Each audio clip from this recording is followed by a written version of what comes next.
up, Internet? It's me, the True Dark Musician, aka Chandler, back again for another exciting edition of Sitting Across From Me Is. And today I've got two veterans of the industry. I've got friend of the show, Keith Williams, and artist, writer, and all-around really cool guy, Joe St. Perry.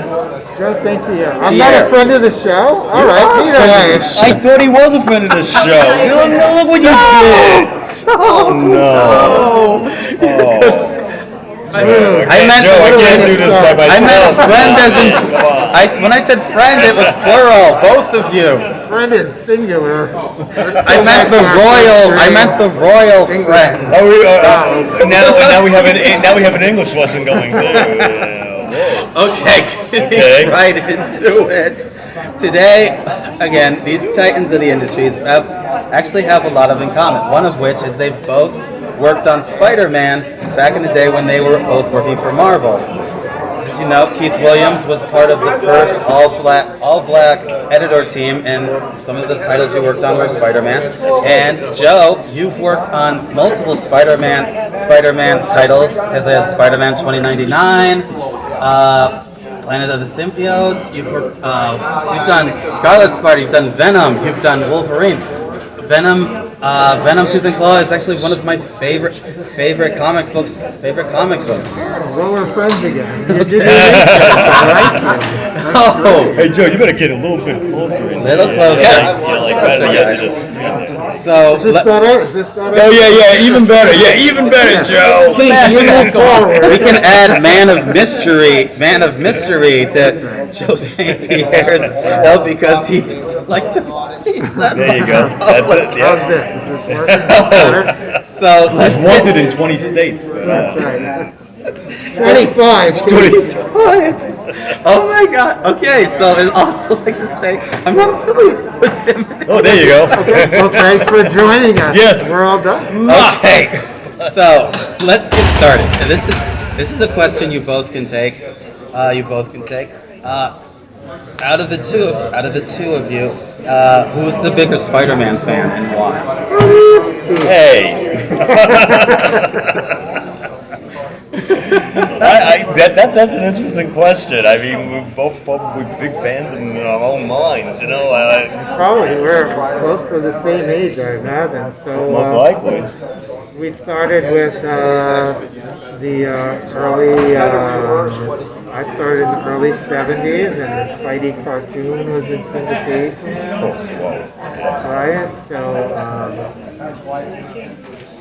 beat us. I gotta say, hey, you want to go any deeper? Yeah, okay. Well, I was watching the 1966 Spider-Man cartoon. Was that the back one? then, the original one? Was that the one where they came up with the theme song that gets stuck in everybody's head? That's it. That's the one. Yeah, that's the one. Yep. There you go. Yep. And I was a fan ever since. And even maybe a little before that. Do Okay. you remember your first Spider-Man comic book? Or maybe a first? A first? Early one? Wow.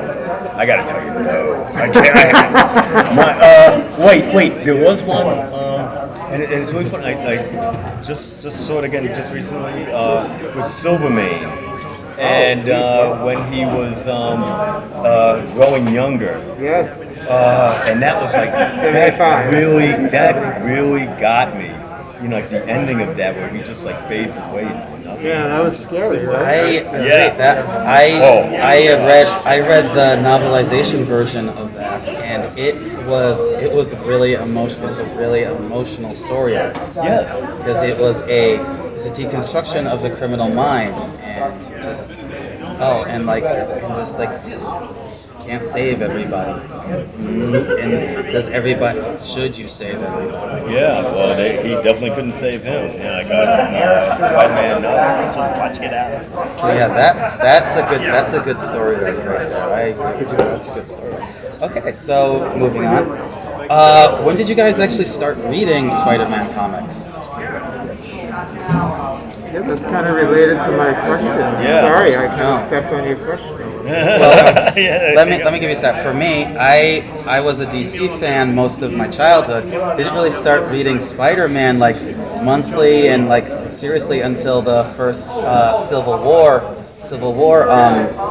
miniseries. And it was after that when I got into like I just Peter Parker just revealed his identity on international news. Now what? That's what got it. That's what got me started reading. That issue actually pissed me off hardcore, but okay. Whoops. Because he exposed, isn't the whole idea of him wearing the mask is he doesn't want to expose himself to his family, and there he is doing it. And he ended up getting Aunt May shot because of it. Now you see, that was the whole fear with him. We're not talking. He had already learned that lesson, but okay, that was still a good issue for people like yourself who haven't read that storyline idea before. That's okay. So your first was it around Silverman? That was around the Silverman time. Silverman. Yeah, because I was reading a lot of DC comics too. But, Marvel really intrigued me, because their characters just felt different, felt more like down to earth, I guess, and still being superpowered. Joe, when did you start reading Spider-Man?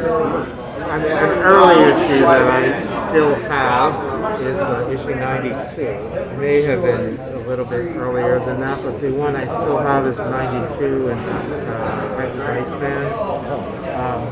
The storyline that follows the death of Captain Stacy, where Spidey's wanted by the cops, and Iceman sees Spidey.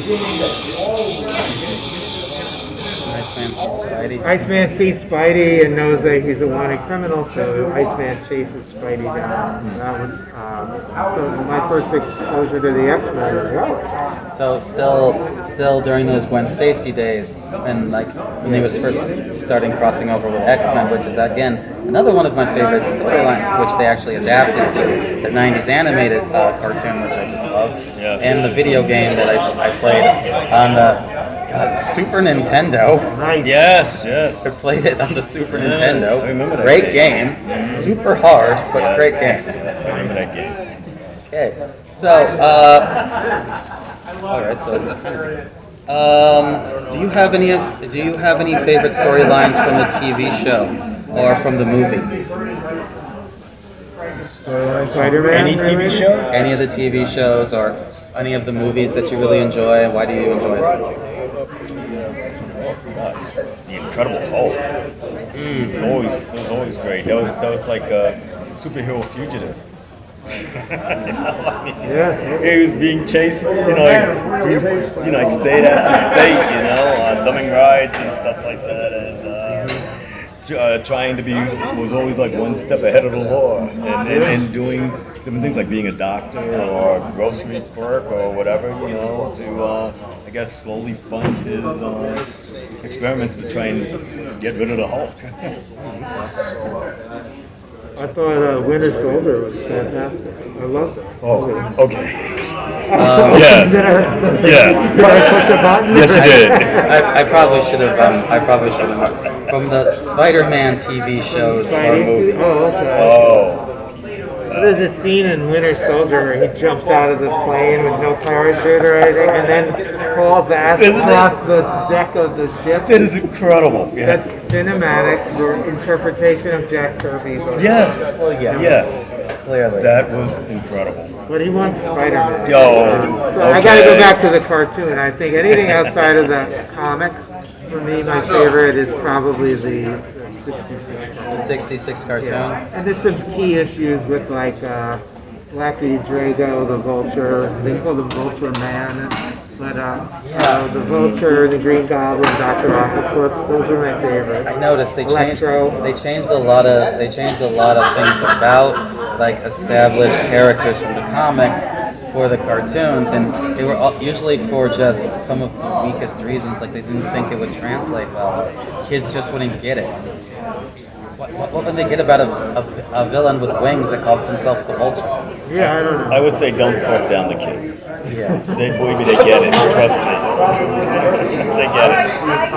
His Amazing Friends, that was pretty cool. Spider-Man and His Amazing Friends. I did do an interview a couple of years ago. I can't quite remember. He was one of the producers and editors on the original cartoon show, and he was talking about just like working closely with Stan Lee about that, and it was just a lot of fun. It was back during like close to the end of the bullpen era. Everybody was still working in those offices. Everybody was still like just shouting across the aisles, talking to one another, bouncing ideas off like that. It's not like how it is today. And he's like he's talking those were the days. And I'm thinking, yeah, those do sound like the day back in the day. I like the first two Spidey movies too. Oh, the yes. Sam Raimi movies. Yes. They're really good. Danny Elfman. Oh yeah. Yes. That's what I feel like some of the other films are missing. That the music is good in its own right, but Danny Elfman's score, it added something to it. Yes, it made me feel what the character. Here's a question for comics. Why do you think writers love to keep Spider-Man as an underdog, and why do readers love to see him as an underdog? Some of the more recent storylines actually had Peter Parker becoming the head of his own company, becoming a multi-million-dollar industry, but he was struggling to like keep his public image, saying like I'm not a greedy CEO, I'm a good guy, stuff like that. But the writers hate it. The readers hate it. Readers hate it. They hate it. Well, that stuff happened because of Doc Ock, right? Yeah. He's the one that actually created the corporation that Peter then ended up inheriting after his mind got switched back or whatever it was. I think that the reason that they wanted him to be the underdog is so that he's more relatable to people. That's what I thought it was when he was in high school. You know, like he was relatable to the kids, and that's what got the kids to go and buy the books because he was just like them. When he got older, I kind of thought that maybe it wasn't a great idea to age him and to age him out of that because it left the kids behind, and those are the ones that were buying the books.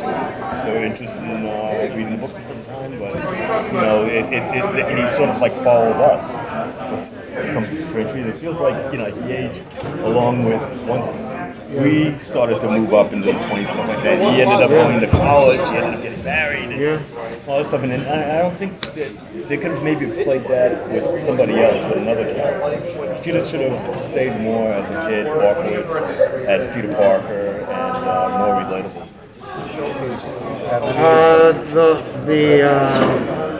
The meta answer is we're all underdogs. So any good story is our hero needs to be relatable because we're all underdogs.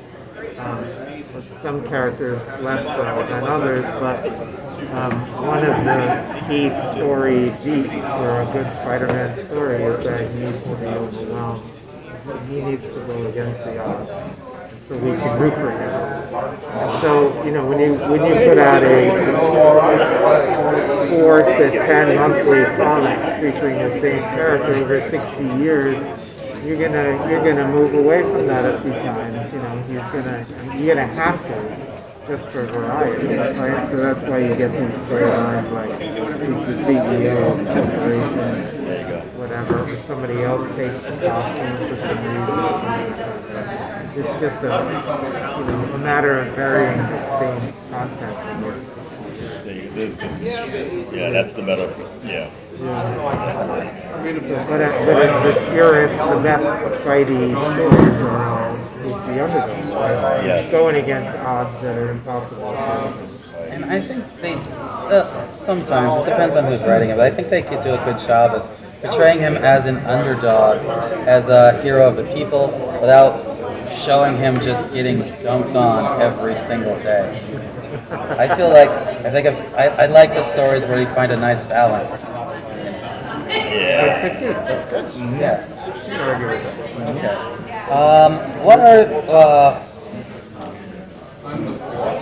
What are some of your favorite real-world issues covered in early editions of Spider-Man, and how do they compare to the issues that they cover now in the monthly comics? Could you repeat that? Some of the a lot of the. You wrote the question? Yes. Read it one more time. What are some of your favorite real-world issues that they portray in the Spider-Man comics, and from your era, from like your youth and your time, and how do they compare to the issues that they like to portray in the more modern iterations of Spider-Man? I haven't read a lot of. I can go there. I have something Yeah, quick. go ahead. I have got to confess that I haven't read a lot of current Spidey, but I imagine, when I was reading Spider-Man, he had trouble with girls and uh, social interaction among young kids is probably a very big thing. They dealt with like the drug problem, with drug issues. He had a best friend who had drug issues and had quite a few anxiety issues and stuff like that, depression. So these kind of emotional issues among younger students, I think, is still relevant today. I gotta agree with that, especially the drug problem that Harry Osborn Yeah. Yeah, that was very significant in the comics at that moment in time. They didn't even want to really happen. I heard about that in some actually a bunch of documentaries about the subject. I heard they like the powers that be wanted to fight that, but the writers were like, no, it has to be in it. We have to get serious.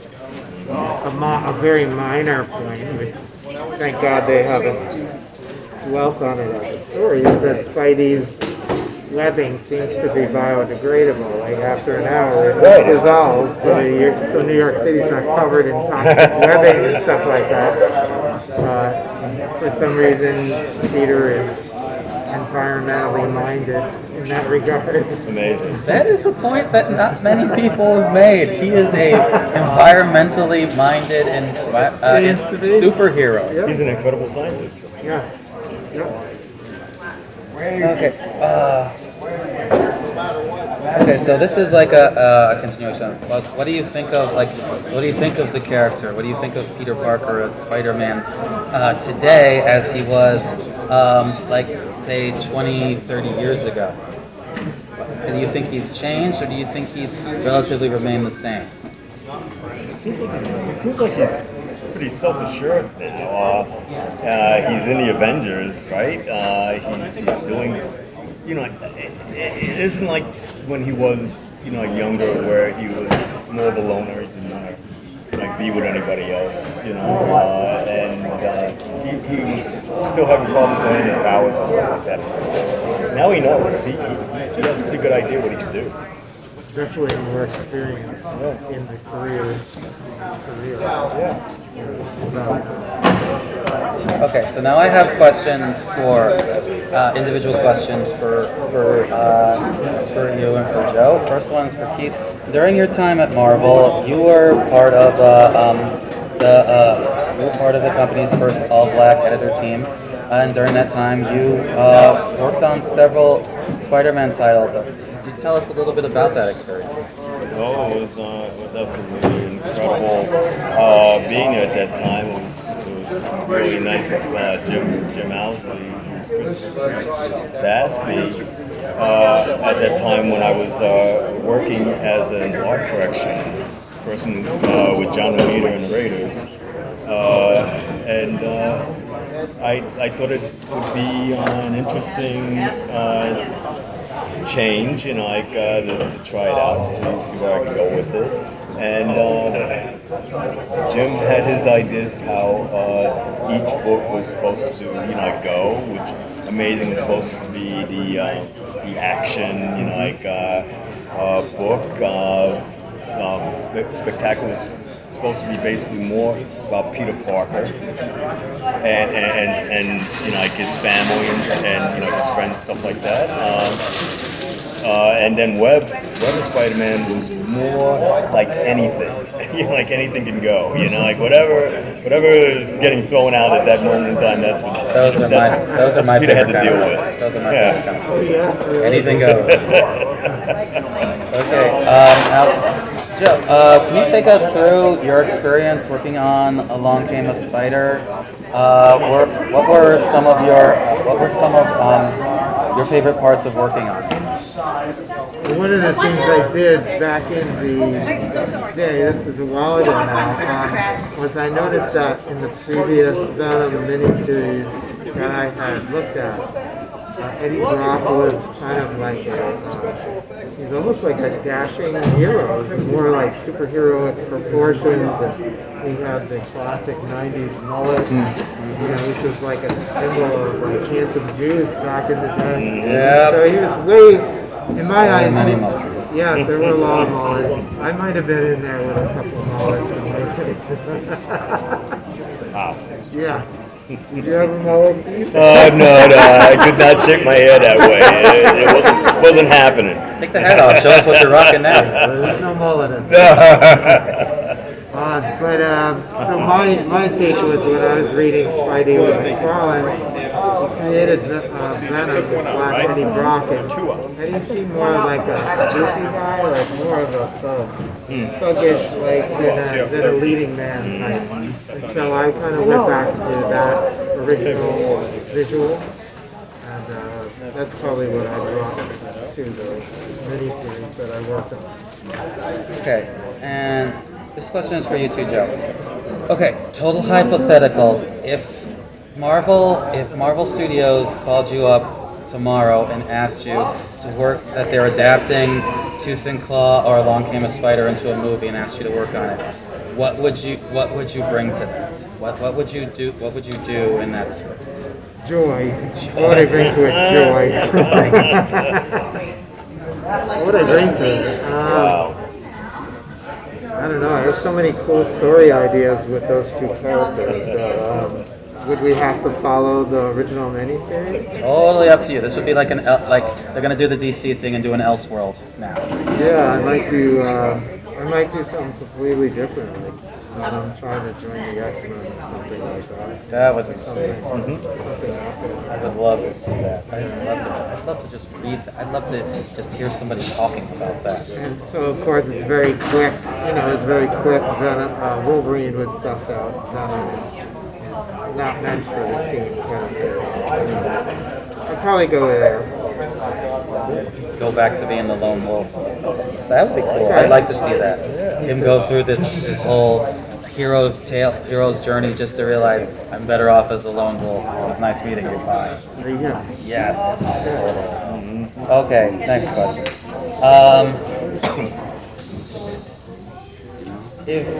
If you guys were back at Marvel and you were working on Spider-Man now, what would you do differently than you did back in your previous times? You mean if we had our mind now? Yeah. Our brains now? Yeah. I don't know. I guess my style would be awesome. Yeah, I was gonna say. I think you're right. Yeah, Definitely. definitely. Okay, so just your aesthetic, and you'd just be bringing your years of experience into Yeah, it. I would. But would you like to improve on the character, or would you just be like same old Well, you see, if it ain't broke, don't fix it? Well, you see, with us, we're just drawing and inking. It's the writers. It's up to them to really decide. Could maybe put a little bit of input in there, but I guess it's not really us that could actually change it. When I was an assistant editor on the book, there was more of a chance. That's where the power is, people. That's where the power is. But not as an artist. Not as an artist.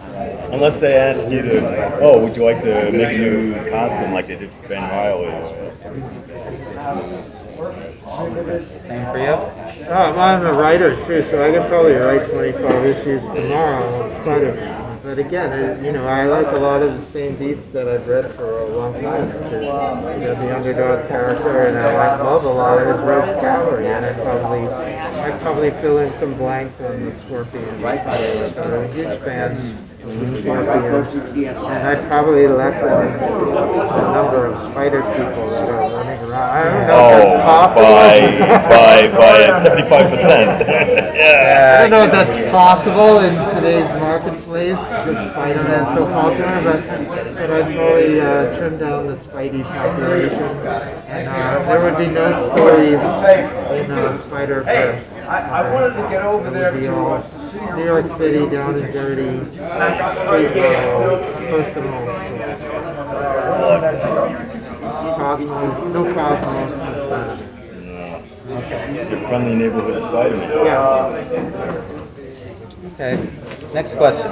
As of the time of this recording, there have been 10 Spider-Man movies. 10. Really? Yes. How would you guys rate 10 movies? This is something no other superhero has got, no other title has got so far. How would you rate those movies? Holy cow. Can you name them? Maybe it's. Okay, I don't know if I can name there were the them. Sam Raimi ones, Spider-Man 1, 2, and 3. Then there was Sony. There was the Sony Andrew Garfield one, Amazing Spider-Man 1 and 2. Oh, okay. Then there was No Way Home. Then there was Homecoming, Far From Home, No Way Home, and there are the 2 Venom movies. And plus the Spidey verse movie. Plus, right, and then no, not the Venom movies. The Into the Spider-Verse, Into the Spider-Verse, and Across the Spider-Verse. Right. So, Isn't that something? how would you rate those movies? I haven't seen the most recent one. Yeah. Oh, okay. I can't put that in the group. Backwards. Good grief, I don't know how I could do that. I'd have to write it down. Yeah, But seriously. I'd say the Sam Raimi is number 1. Doc Ock, Spidey 2 is number 2. And I'd probably jump to the first Tom Holland with the Vulture. The scene in the back of the car where the Vulture assesses That was so tense. That was one of the good. best scenes in the whole any Spider-Man movie. Yes. Anywhere. Yes. Let's see. Random shuffle.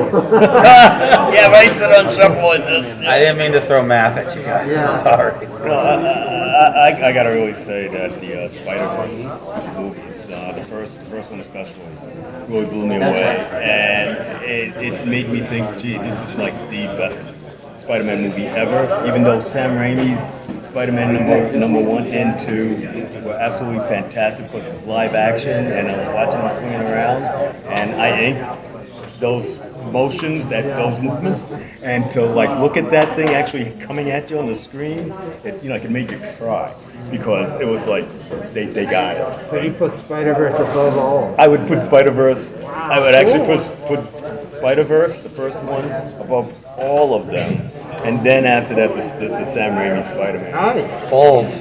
Very bold. But Everybody loves those movies. I'd have to agree with you. I think while the first 2 Sam Raimis are universally loved by everyone and considered some of the best, I did have to say after Into the Spider-Verse came out, it did move up in my heart, and now I also hold Into the Spider-Verse above Spider-Man 1 and 2, but they're all masters. They're all cinematic masters. I gotta say that there's a lot of tension, like with Miles and the Prowler, his uncle, and it was like, oh my God, it was really great for an animated feature to have something like that kind of tension. I loved it. Yes. Some of the other movies needed more tension between the families. That's okay. I like them all. Can you rank the Peter Parker? Which do you like that?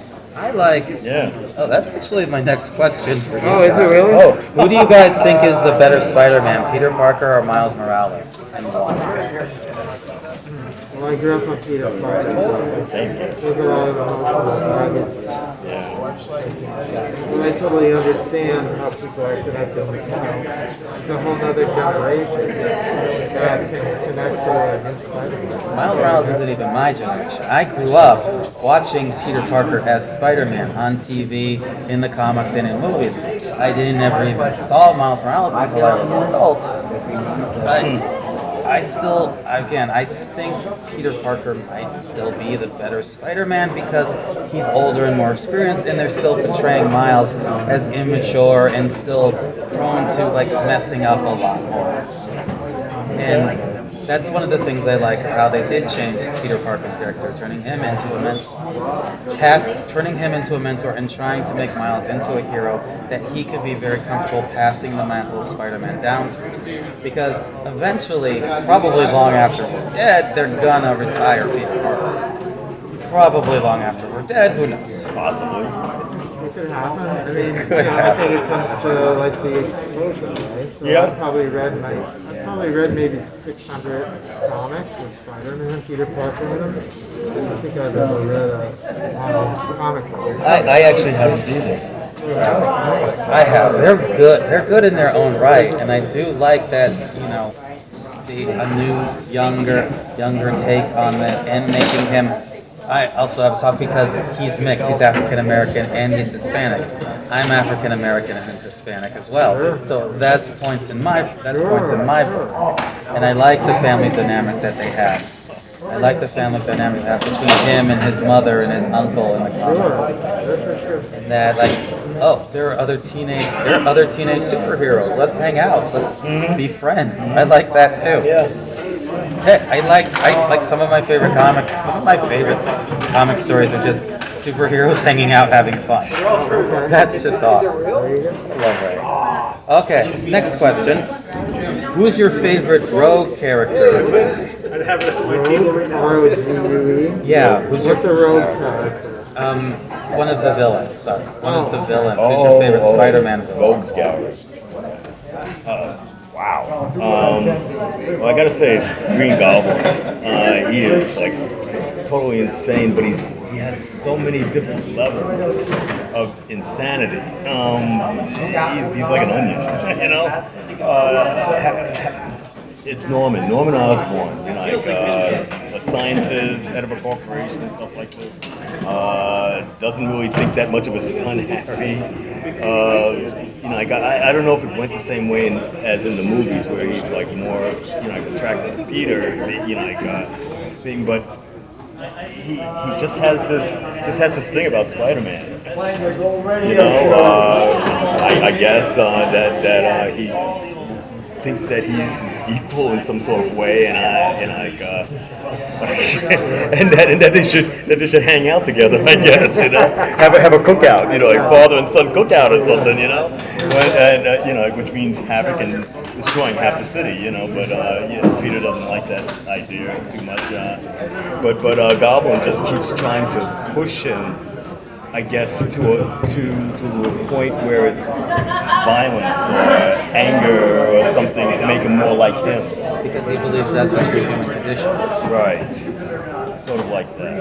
And Peter's having none of it, even after the Gwen Stacy situation. Yeah.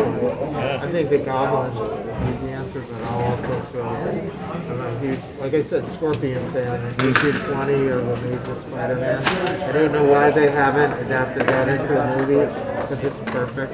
They tried to... Jonah Jameson funds the enhancement of a super criminal in order to get rid of his enemy, Spider-Man.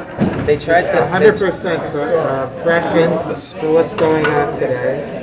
They tried to set it up in Homecoming. They tried to set up the Scorpion character in Homecoming. I don't know why they didn't do anything with it. But they didn't establish a deep. They didn't spend a lot of time with Jameson either. No. So the idea, you would have to come in to a Spidey movie. You'd have to spend a lot of time establishing that resentment and that anger. That's a whole Spider-Man movie. By JJ. Right. Yeah. That's a whole movie. Yeah. Okay. Well, for me, it's Kraven the Hunter. I like the idea. You've got this guy that's so high on his own supply. Kraven hunted every animal all over the world and just got bored. So it's like, I think I'll hunt a superhero next. Let me just try to kill a superhero. It wasn't for money or for fame. He just wanted to do it because he could, and he has no superpowers. It depends on who's writing, but my favorite Craven is the one that has no superpowers. He is the apex predator. He is a man who has worked his whole life to get to where he is, and he wants to test himself against someone who was given his strength and his powers. He's got a superpower. I thought he did. Yeah.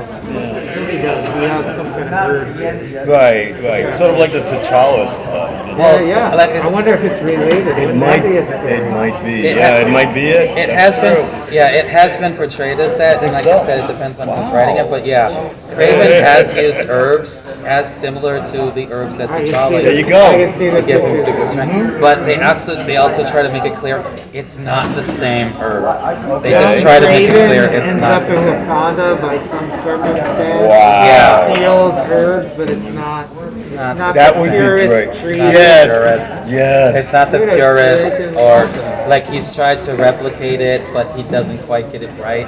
So it's not the same powers that T'Challa has. Yeah, But he but it's still has still that strength. similar. They want it to be on level, but still different. Wow. That way they can. Dude, are you still editor at Marvel? Let's do this. Okay. I smell a mini-series with the Black Panther. I see it. Spider-Man. Spider and Craven the Throw Hunter. Miles in there. It's the perfect time for it. They're doing the Craven movie right I now. love it. Gonna see how that turns out. That's actually an awesome idea. Okay, last question. I promise, last question. Okay, in your opinions, what do you think the future of Spider-Man is? Wow. You just surpass Batman and popular, mass popular. There you go.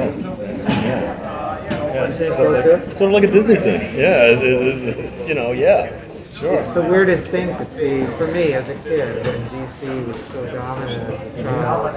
And Justice League, Superman, and Batman were so prominent outside of comic books. They were TV, cartoons. They were so prominent. Merchandise. Mm-hmm. You used to see Hawkman t-shirts before you saw Spider-Man t-shirts when I was growing up. So it was weird for me to see as an adult when Marvel movies like the Avengers are outgrossing Justice League movies and in popularity just blowing the doors off of the DC property. It was a shock to me because my experience as a youth was the opposite, direct opposite. So there's no reason why Spider-Man was become like right next to Mickey Mouse. So, I agree with you. There's no reason why the character can't keep rising in high popularity and benchmarks and stuff like that in the industry, and maybe become even. Well, he's already super popular. I don't know if he's Marvel's and Marvel's #1 character, but there's no reason why he shouldn't be. Oh, definitely. He is the flagship character. It's official. It took some time now. He was when I was working on the book. Right. Even back in your time, it was like 4 monthly issues coming out. Well, there was Amazing, Spectacular Web, and Marvel Tales. The only other character I know that a company does with that is Batman. There's like how many issues of Batman coming out monthly? Or how many is he guest starring in? Oh my God! Wow, yeah, that's a lot. Next video, we talk about Batman. It's an issue of Prez and Batman showed up. Oh yeah, that was right. That's right. Okay. Well, thank you very much for joining me. Is there anything you guys want to talk about? Any projects or anything important going on you want to tell the internet right now about? Well, I'm gonna be, still traveling around different conventions. I'm gonna be at the Big Apple Con in December. I'm also gonna be in Ocean City and Lehigh Valley Comic Book show, and what else? And WinterCon. Oh my God!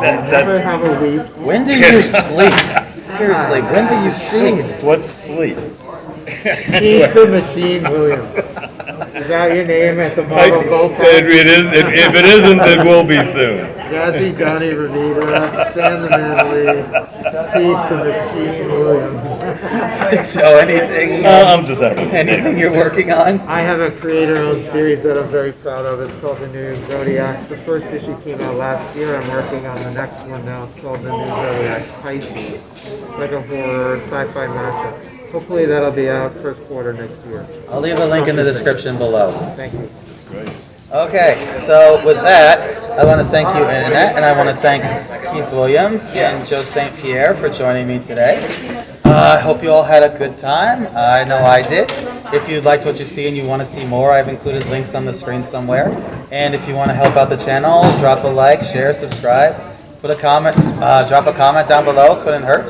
So until next time, Internet, take care of yourselves and one another. Until next time, bye. Bye.